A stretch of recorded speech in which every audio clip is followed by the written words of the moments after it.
Hey everyone! Welcome back to the English Leap podcast. Learning English in a fun, simple, and effective way. Whether you're a beginner or looking to refine your fluency, each episode brings real conversations, useful vocabulary, and practical tips to boost your confidence and communication skills in English. The first day of college is a moment etched into the minds of many, a defining chapter that signals the start of a new journey. For some, it's a leap into the unknown, a step away from the familiar comforts of home.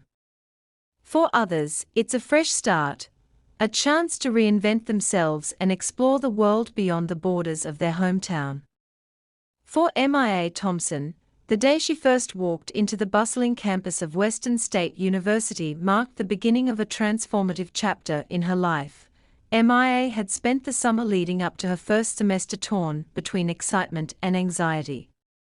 The promise of new friendships, stimulating classes, and the independence of living away from home stirred a thrilling anticipation. Yet, the fear of the unknown, of being just another face in a sea of thousands, loomed large. The morning of her move-in day dawned clear and bright, a fitting reflection of her mixed emotions. Her parents helped her load the family's aging sedan with clothes, bedding, a small but carefully selected stack of books, and a few framed photographs. Her mother had slipped a handwritten note into one of the boxes, something Mia would discover weeks later, a gentle reminder of home that would bring a comforting warmth on a particularly homesick night. As they pulled onto the freeway, the familiar landscape of her hometown slowly gave way to rolling hills and dense forests. Mia watched the scenery blur by, her mind racing with thoughts of what awaited her. Would her roommate be friendly? Would she find her classes overwhelming? Would she make friends easily, or would she be lost in the shuffle, an anonymous freshman in a massive institution? Upon arrival at the sprawling campus, Mia's senses were overwhelmed by the sheer scale of it all: towering brick buildings, neatly manicured lawns, and a bustling throng of students lugging suitcases and mini-fridges across the quad. Her parents helped her carry boxes up to her third-floor dorm room, a small but cozy space she would soon call home. Her roommate, a tall, athletic girl named Jenna, greeted her with a wide smile and a firm handshake. Within minutes, they discovered shared interests: the love for indie music, a mutual obsession with true crime podcasts, and a shared disdain for early morning classes. Mia felt the tight knot of anxiety in her chest loosen just a bit. After the emotional goodbyes with her parents, a tight hug from her father, a teary embrace from her mother, Mia found herself alone in the echoing hallways of her dorm, her entire world reduced to a 12 by 15-foot room filled with cardboard boxes and the faint scent of fresh paint. She took a deep breath, letting the reality of her new life sink in. Over the next few days, Mia threw herself into orientation activities, joining campus tours, icebreaker games, and welcome mixers. She exchanged numbers with a few friendly faces, adding their contact details to her phone's rapidly growing list of acquaintances.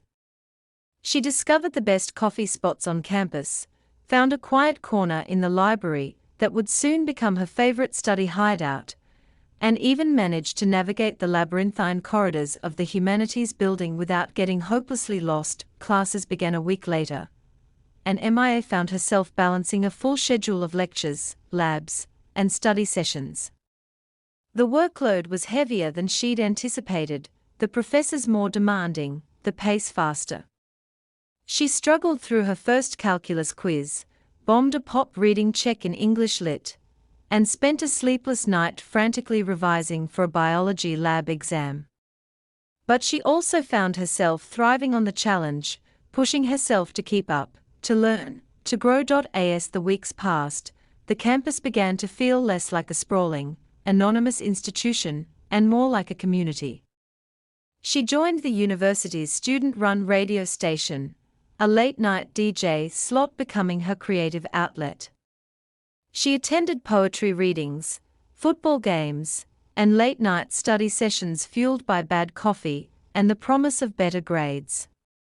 Her roommate Jenna quickly became one of her closest friends, the two bonding over shared late-night conversations about life, dreams, and the pressures of being young and uncertain. By midterms, MIA had found her rhythm. She knew which professors demanded absolute precision on papers, and which ones valued creative interpretation. She discovered the best times to hit the dining hall to avoid long lines and perfected the art of power napping between classes. Still, the homesickness lingered. It hit hardest during quiet weekends when the campus emptied out, the bustling crowds reduced to a trickle of solitary students crossing the quad.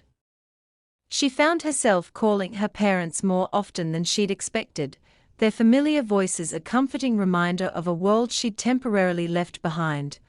But as the semester wore on, MIA felt herself changing. She was becoming more confident, more self-assured. She navigated crowded lecture halls and nerve-wracking presentations with a newfound ease. She found herself surrounded by a small, but tight-knit group of friends who had become her family away from home. When the first snow fell in late November, blanketing the campus in a thick layer of white, MIA stood by her dorm window, watching the world transform into a scene straight out of a postcard. She felt a swell of pride, of belonging.